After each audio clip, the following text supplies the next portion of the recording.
Are you supporting young people with social, emotional, and behavioral problems in a personal or professional relationship? Are you feeling overwhelmed by increasingly confusing and challenging behavior and struggling to break down the barriers to communication? Do you find that they're rejecting attempts to help them even though they desperately need and secretly want it? There are proven ways to help rebuild their trust and ways that we can recognize and manage it in our personal and working lives. My name's Alex. I'm a forensic psychologist who specializes in young people with social, emotional, and behavioral difficulties. But in today's video, we're diving back into the work of Fonagy and Bateman to develop our understanding of mentalizing and expand it to include ways to develop trust, facilitate healing through personal relationships. So mentalizing, what is it? All about understanding behavior by looking at the thought, feelings, and the underlying things that motivate them, both yours and other people. It's really about trying to figure out what's going on in someone else's head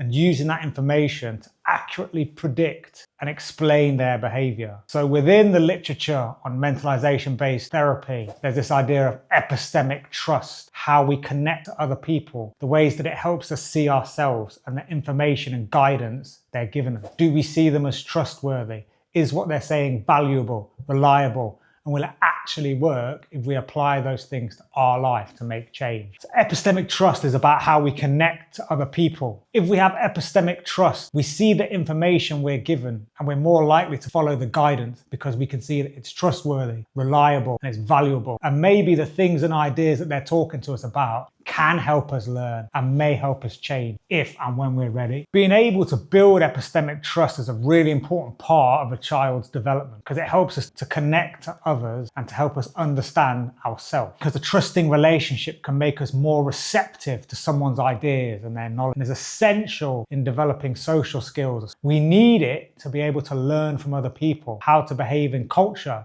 to develop skills like cooperation, trust, and belonging. It also makes us much better at coping with challenges and bouncing back from setbacks because we feel safe that other people are trustworthy and can offer us guidance and support, and that guidance and support will work. Without epistemic trust, young people can struggle socially, emotionally, and especially academically. They may find it hard to form healthy relationships, to learn from each other and to learn from the mistakes they make, finding their way in the world. They might find it difficult to understand their own feelings and to manage their emotions. What we need to do is focus on rebuilding this trust or developing it for the first time. It's crucial to helping young people succeed in the future. So when I think of epistemic trust, I think of it like a key. It helps to unlock the person's potential for social and emotional growth. Sometimes experiencing trauma in your early life can jam up the lock. It keeps the door to safety and security in relationship firmly locked and can prevent young people from reaching their full potential because they just can't trust that other people are reliable. If you're already supporting young people, you'll know that the early life experiences can really affect their motivation and even their want to build trust with someone else.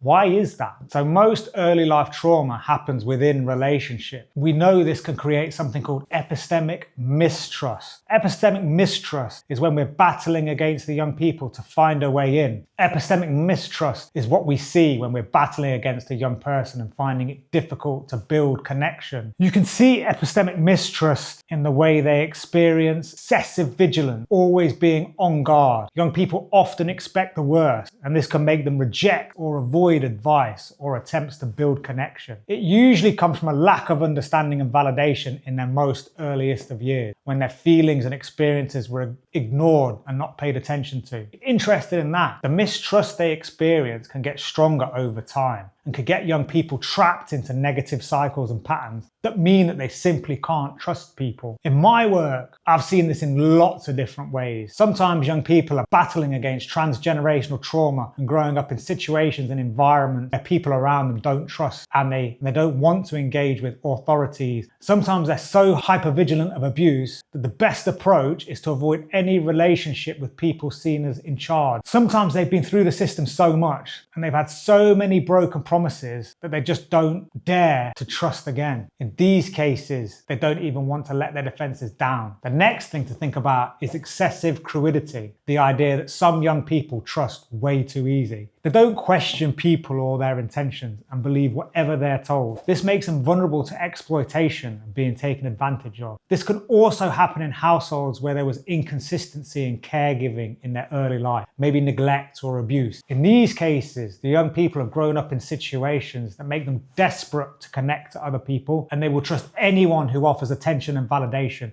regardless of the risks of harm they present. You can see that this mix is toxic for adolescents. They inherently mistrust pro-social adults, and they're drawn to unhealthy peers or role models because they trust those people without question. We need to try and create an epistemic match. You want to try and show them you understand by accurately reflecting their priorities and narratives back to them, showing that you've heard and understood their perspective, which can help develop a learning channel between you. When a young person feels understood, you'll be both able to tolerate each other's ideas, and when there's epistemic match, it gives the child confidence that this is a safe learning environment. So one of the first things that we need to do is start to recognize epistemic disruption. What does it look like? Aside from the topics we've already covered, there are a couple of extra things to look out for. Emotional regulation, difficulties in social relationship acquisition because they struggle to learn from social relationships. This means they can develop lots of inappropriate strategies to navigate their way through the world. It can show itself in intense emotional outbursts,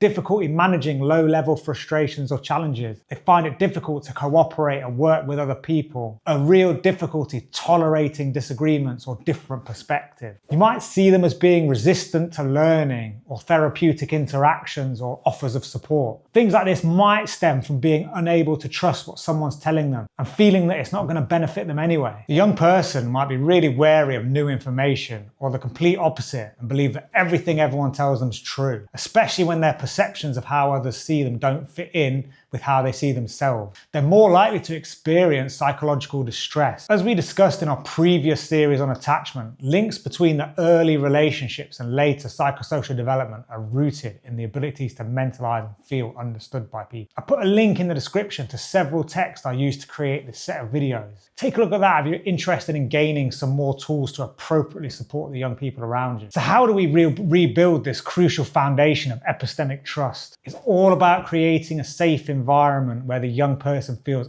understood, valued, and open to learning again. Here are some things you can do to enhance this. Mentalizing interactions and showing empathy. This is about actively validating a young person's feelings, perspectives, even if you don't necessarily agree with their behavior. What we want to do is communicate to the young person, I understand how you feel, which can open the door to them building trust with you. Instead of saying things like, oh, you overreact, try saying something different like, I can see why this feels overwhelming for you. I can feel why this feels big. This can acknowledge their experiences without judgment. We can look for extensive cues and signaling of trustworthiness. These are the subtle things and non-verbal communications we often see in young people's behavior. Things that show you you're genuinely interested in them and that you're communicating in a reliable way. You know, all the stuff we know about eye contact, being attuned to their interactions, taking turns in conversations, and using a warm and gentle tone in your voice. All of these things can make communication feel personal and relevant. You know that young people need to know they can rely on you. This means being consistent in your actions and following through on promises, even when they're difficult. We're all allowed to be human and be mistakes, but we want to try and follow through on the things that we promise. So they need to know they can rely on you and that you can be consistent in your actions and follow through on your promises. By consistently applying these strategies, we can begin to rebuild epistemic trust in children who've experienced trauma. We can try and unlock that door to potential growth and healing through our connection. I suppose for me, the key takeaway is that rebuilding trust isn't just about fixing a problem. It's about unlocking a child's full potential for long-term resilience and success. If we can build that trusting relationship, that can form a model for them to build further future relationships. It's about shifting the perspective from seeing it as a challenging behavior or as an obstacle to a way of seeing it as an opportunity to build some understanding of the young person's inner world, to validate their experiences and their emotions. Remember, every small step you take forward in understanding a young person's world, help them rebuild that bridge of trust. Every brick you lay on that bridge opens the door to future relationships. The kinds of relationships that you build with these young people can form as a strong foundation for future relationships. Once you've left their life or their lives have moved on, they can think back to that relationship that they had with you and understand that someone else in the world was able to accurately understand who they were, what they're about, and what they came from. And that person gave them useful advice that has helped them change and adjust their trajectory in whatever way they felt needed or were ready for. That foundation on its own is a success. The ability of a young person or a child to know that there are trustworthy people out there. That's what we want, isn't it? This can help them to build socially and emotionally as well, and help them rebuild the epistemic trust and learn from the world in a way that's helpful and beneficial to them. So what other insights has psychology given us that can help us understand and support young people? Check out this video here about mentalizing. It's going to give you a couple of strategies to help you understand the inner world of the young person. We now know how to build trust, but how do we build knowledge of their inner world? That's what this one's all about.